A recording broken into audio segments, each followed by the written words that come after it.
What if I told you that one of the most powerful empires in history did not fall in a single moment, but slowly broke apart over hundreds of years? The Ottoman Empire ruled for more than 600 years. At its peak, it controlled land across Europe, Asia, and Africa. It connected trade routes between East and West, and shaped world history in ways we still feel today. In 1453, it captured Constantinople, ending the Byzantine Empire and changing the balance of power forever. For a long time, it looked unstoppable, but behind this power, problems were quietly growing. Corruption, political struggles, military challenges, economic pressure, and rising nationalism inside its lands. So the real question is simple. How did such a massive empire slowly lose control of everything it once ruled? This is the rise and fall of the Ottoman Empire. The origins of the Ottoman Empire. The Ottoman Empire began in the late 13th century in Anatolia, not the 11th century. It was founded by Osman I, and his name gave the empire its title. His small Turkic group settled in western Anatolia near the weakening Byzantine Empire and slowly expanded through wars and alliances. In the 13th century, the Mongol invasions pushed many people into Anatolia, bringing scholars, traders, and skilled workers, which helped local growth. At first, the Ottomans were a small principality. Early rulers were active leaders who joined battles and stayed close to their people. This strong leadership helped the empire grow, creating a strong empire. In the 14th century, as the Ottoman Empire expanded, ruling such a large area became harder. The rulers improved their system by borrowing ideas from Turkish, Persian, Islamic, and Byzantine traditions, instead of creating everything from the start. This helped build a strong and organized government. By the 15th century, the empire became a major world power. In 1453, Sultan Mehmed II conquered Constantinople, the capital of the Byzantine Empire. The city was important because it connected Europe and Asia.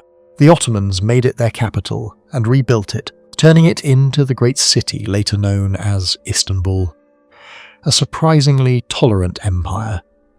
The Ottoman Empire was known for being more tolerant than many empires of its time. Christians and Jews were usually allowed to follow their own religions, as long as they paid a special tax. Many groups who faced trouble elsewhere found safety in Ottoman lands. For example, Jewish people, who left Spain in the late 1400s, were welcomed into the empire. Christians also lived there, without being forced to convert to Islam. Society was organized mainly by religion, not ethnicity. Muslims, Christians, and Jews each had their own communities and leaders. This system helped the empire manage its large and diverse population. Palace politics and the seeds of decline. There was a slow change in the lifestyle of Ottoman rulers as the empire grew rich and powerful. Early sultans were warrior leaders who joined battles. Later, they mostly lived in grand palaces in Istanbul. The imperial harem became an important part of palace life, and also gained political influence through the sultan's mother, wives, and eunuchs. Princes were later raised inside the palace, instead of gaining real military or governing experience. This made some sultans dependent on advisors. Over time, court groups competed for power, leading to rivalry, conflict, and growing corruption in the empire over a long time period. The strength of the Ottoman Empire and the Janissaries. The Ottoman Empire became strong mainly because of its powerful army. It had a well-organized, professional military, while many European armies still relied on feudal soldiers and untrained peasants. The most famous troops were the Janissaries. They were taken through the Devshirme system from Christian families, converted to Islam, and trained as elite soldiers and officials. They were full-time fighters with regular pay, training, and weapons, which made them very disciplined. The Ottomans also used gunpowder weapons and cannons early and effectively. This strong military helped expand the empire across Europe, the Mediterranean, and North Africa, especially under Suleiman the Magnificent.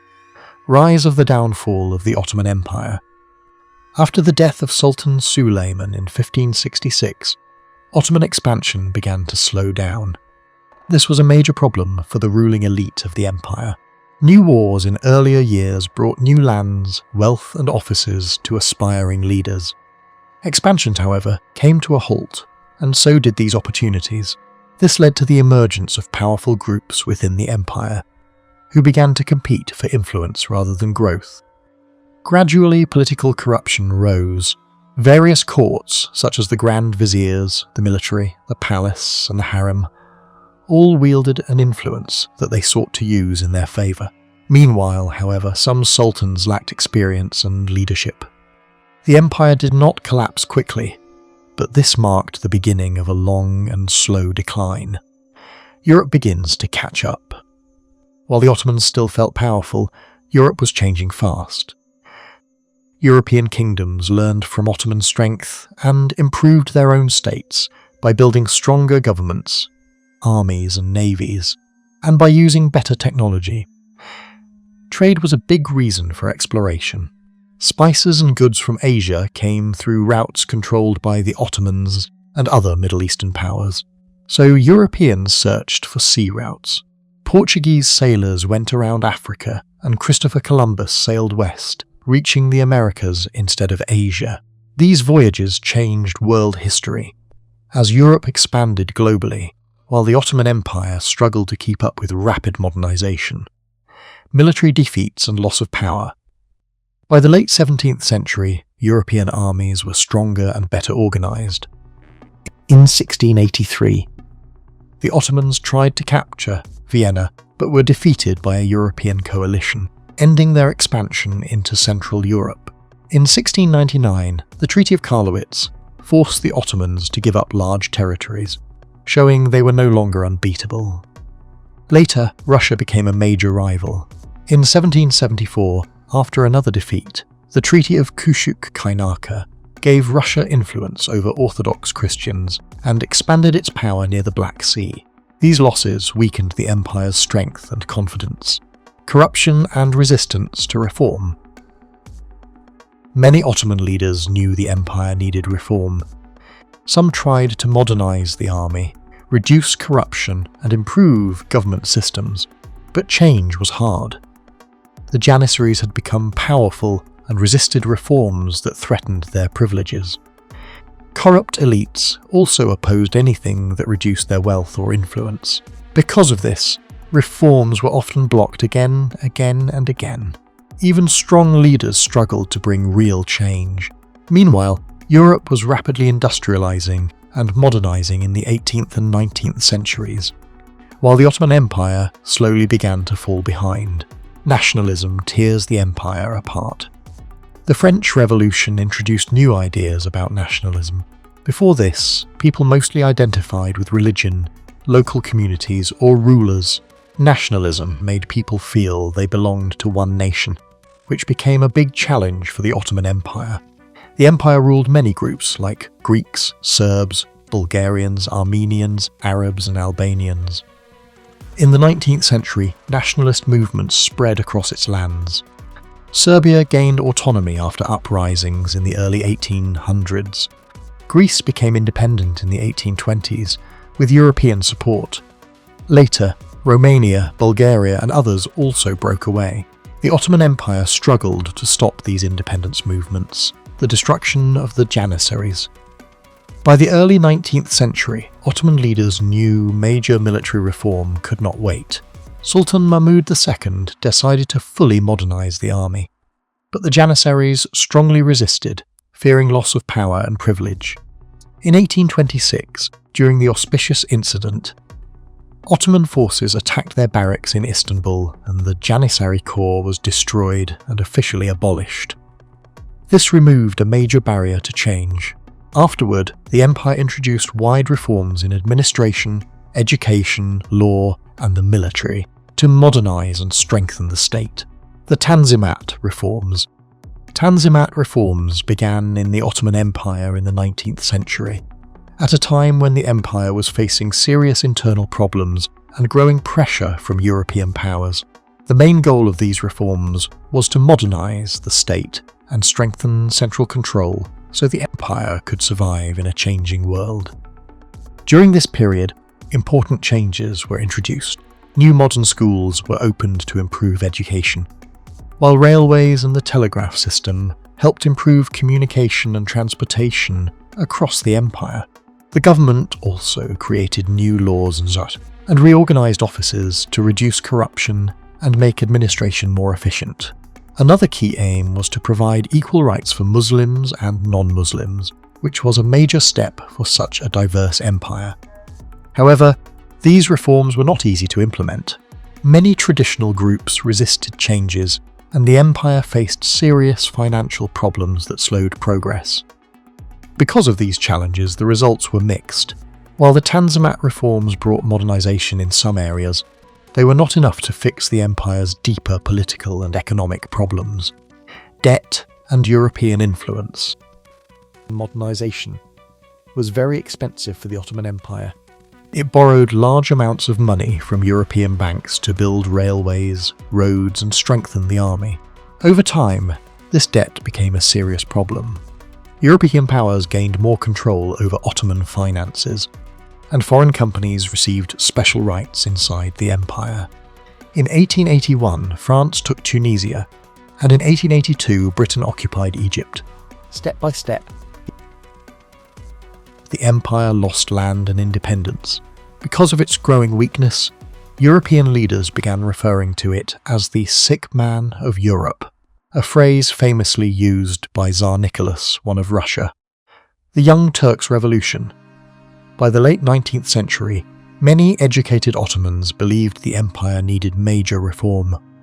A political movement known as the Young Turks emerged, calling for modernization, a constitution, and stronger government reforms.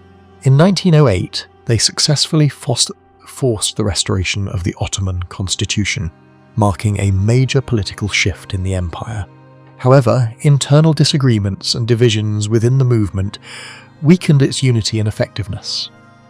Soon after, the Balkan Wars, 1912 to 1913, became a major turning point. The Ottoman Empire lost most of its remaining territories in Europe. Millions of Muslims fled to Anatolia, and the empire's territory shrank dramatically. World War I and the final collapse. When World War I began in 1914, the Ottoman Empire joined Germany and the Central Powers, hoping to regain lost land and stop further decline.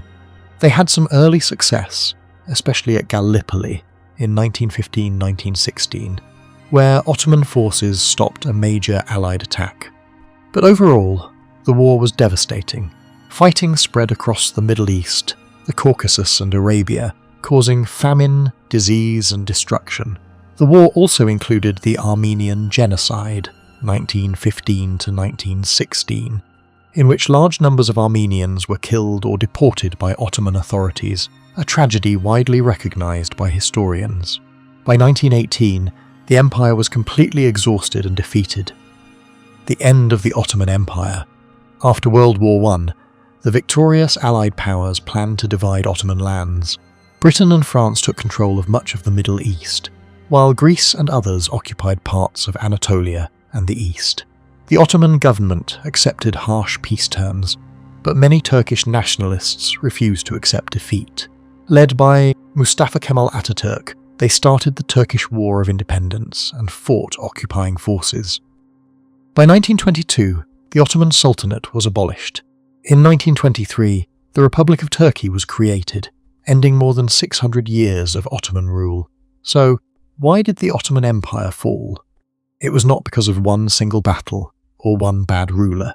The empire slowly weakened over hundreds of years through corruption, political struggles, military defeats, economic problems, and rising nationalism. Then, World War I delivered the final blow. But even after its collapse in 1922, the Ottoman Empire continued to shape the modern world. Its influence can still be seen across the Middle East, the Balkans, and modern Turkey today. What do you think was the biggest reason behind its fall? If you enjoyed this video, don't forget to like, subscribe, and support Unfolded Empires for more stories that changed history forever.